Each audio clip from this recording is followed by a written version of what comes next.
আল্লাহ রাব্বুল আলামিন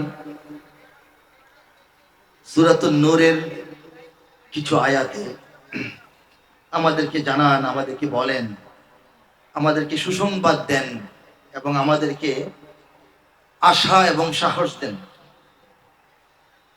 রাব্বুল আলামিন বলেন, ওয়া'দাল্লাহুল্লাযীনা আমানু মিনকুম ওয়া আমিলুস সালিহাতি লা ইস্তাখলিফান্নাহুম ফিল আরদি কামা ইস্তাখলাফাল্লাযীনা মিন ক্বাবলিকুম।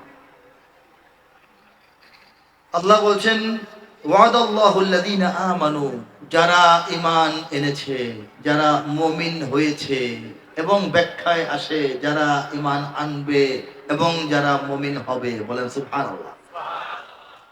তাদের সঙ্গে, তাদের জন্যে, তাদের প্রতি আল্লাহ পাক ওয়াদা করছেন, শপথ করছেন, কথা দিচ্ছেন। বলে আল্লাহু আকবার। আমরা মুমিন না ভাই? আমাদের জন্য আল্লাহ কি কথা দিয়েছেন, কি ওয়াদা করেছেন, সেটা এখানে এসছে। আল্লাহ ওয়াদা করেছেন কিসের? ওয়া আমিলুস সলিহাত, এবং যারা শুধু মুমিন হবে না, আমলে সলেহ করবে, সৎকর্মশীল হবে, নেক কাজ করবে। আমলে সলেহ করার অর্থ ঈমান এনে শুধু ভালো ভালো কাজগুলো করা পর্যন্ত সীমাবদ্ধ নয়। আপনি ঈমানদার হলে নামাজ পড়ছেন, রোজা রাখছেন, হজ করছেন, যাকাত দিচ্ছেন, দান খয়রাত করছেন, সওয়াবের সমস্ত কাজ করছেন, দুনিয়াতে ভালো ভালো যত কাজ হতে পারে সব আপনি করছেন, পাশাপাশি মন্দ কাজগুলো করছেন, তাহলে আমলে সালেহ পূর্ণাঙ্গভাবে অর্থ বোঝাবে না। ঠিক কিনা বলেন? আমলে সালেহের অর্থ মুফাসসিরিন কিরাম বলেছেন, সমস্ত আল্লাহর হুকুমগুলো পালন করা এবং নিষেধগুলো বর্জন করা, এই দুটো সমন্বয় করে সুন্দরভাবে যারা আঞ্জাম দিতে পারবেন তাদেরকে ধরে নেওয়া হবে তারা আমলে সালেহ করছেন। বলেন সুবহানাল্লাহ।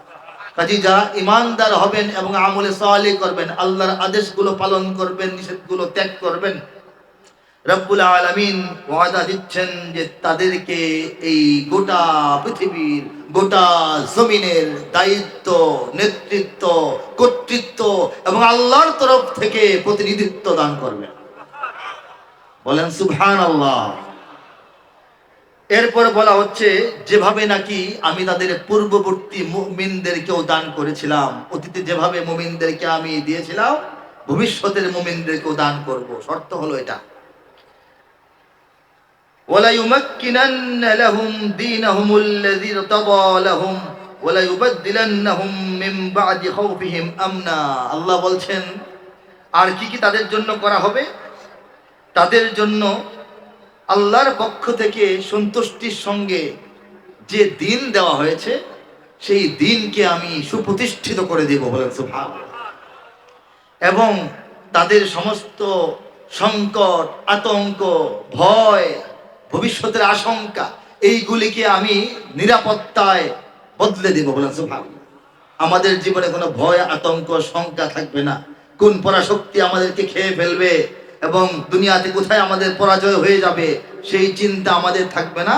ভয়কে আল্লাহ পাক নিরাপত্তার মাধ্যমে পরিবর্তন করে দিবেন। বলেন সুবহানাল্লাহ। এরপর আল্লাহ বলছেন, ইয়াবুদুনানি, যখন আল্লাহ পাক ঈমান এবং আমলে সালেহ এর পুরস্কার হিসাবে আমাদেরকে পৃথিবীতে কর্তৃত্ব এবং আল্লাহর খেলাফত দান করবেন এবং এর মাধ্যমে সমস্ত ভয় সংকট থেকে মুক্ত করে আমাদেরকে সাহসী এবং নিরাপদ করে তুলবেন, তখন আমরা কি করব? আমরা দুনিয়াতে করবোটা কি, সেটা আল্লাহ বলতেছেন। এই অবস্থায় তাদেরকে পুরস্কৃত এবং প্রতিষ্ঠিত করার পর তারা কেবলমাত্র, শুধুমাত্র আমারই ইবাদত করবে। বলেন সুবহানাল্লাহ। ইয়াবুদুনানি লা ইউশরিকুনা বি শাইআ, আমার সঙ্গে কারো বা কোনো কিছুরও তারা শরীক করবে না। ওয়ামান কাফারা বা'দা যালিক, এরপরও যারা কুফরি করবে, অস্বীকার করবে, অকৃতজ্ঞ হবে, এই তর্জমাটাও আছে, বিদ্রোহ করবে, ফাউলাইকা হুমুল ফাসিকুন, তারা হচ্ছে অত্যন্ত অপরাধী, এবং আরবি পরিভাষায় ফাসিক। তারপর রব্বুল আলামিন বলেন, ওয়া আকিমুস সালাতা ওয়া আতুজ যাকাতা ওয়া আতিউর রাসূলা লাআল্লাকুম তুরহামুন। আমাদেরকে আল্লাহ তখন উপদেশ দিচ্ছেন, ঘোষণা তো করলাম পুরস্কার, এখন তোমাদের করণীয় কি? আত্মীয় বলছেন যে তোমরা নামাজ কায়েম করো, তোমরা যাকাত আদায় করো। মৌলিক প্রশিক্ষণ যেটা আমাদের, আমভাবে সমস্ত মুসলমান নামাজকে কায়েম করো। অন্য আমল কম বেশি থাকতে পারে, এটার মধ্যে ছাড় নাই। আর যারা যাকাত দেওয়ার উপযুক্ত যাদেরকে করেছি, তারা নিশ্চিন্তে নির্বিঘ্নে জরিমানা মনে না করে, বিপদ মনে না করে, এটাকে লস মনে না করে খোলা মনে যাকাত আদায় করো। বলেছে ভাই,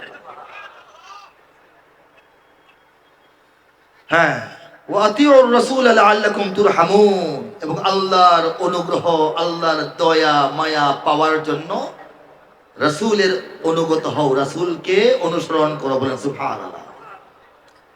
कि मोहम्मद से वफा तूने तो हम तेरे हैं, এই কথাটাই কবির ভাষায় এভাবে এসছে। कि मोहम्मद से वफा तूने तो हम तेरे हैं, ये जहां चीज है क्या लौह कलम तेरे है, ये जहां चीज है क्या लौह कलम तेरे है, ये जहां चीज है क्या लौह कलम तेरे है। মুহাম্মাদের সঙ্গে ওয়াফাদারি করো, রাসূলের আনুগত্য করো। আল্লাহ বলছেন আমি তোমার হয়ে যাব।